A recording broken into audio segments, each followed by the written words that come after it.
Добрый вечер, дорогие друзья.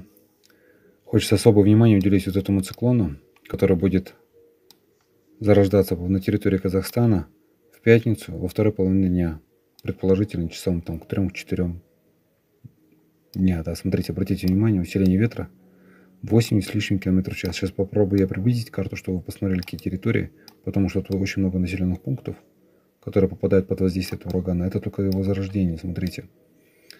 Это будет вот в пятницу, во второй половине дня. Этот ураган будет появляться вот на этих территориях, смотрите. Теперь чуть дальше ползунок смещаю к вечеру. Смотрите, что получается. Он с запада движется в центральной части. Смотрите, он усиливается 100 км в час практически. Обратите внимание, это будет в пятницу вечером, ближе к 9 часам вечера. Усиление ветра будет практически 100 км в час местами, смотрите. Вот эта вот территория будет, которая подвержена влиянию вот этого циклона опасного. Смотрите, 100 км в час практически везде будет. Это будет в пятницу вечером. Смещая ползунок дальше, дорогие друзья. Ближе к ночи, обратите внимание. Вот он как будет перемещаться с центральной части ближе к востоку. Еще раз покажу эту территорию. Обратите внимание.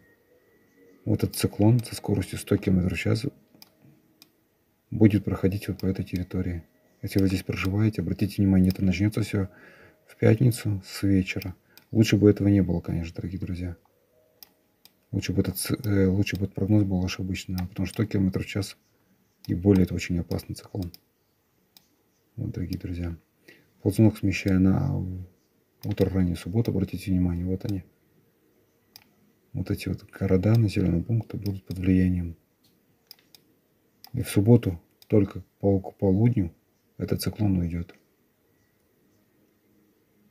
К вечеру он рассеется.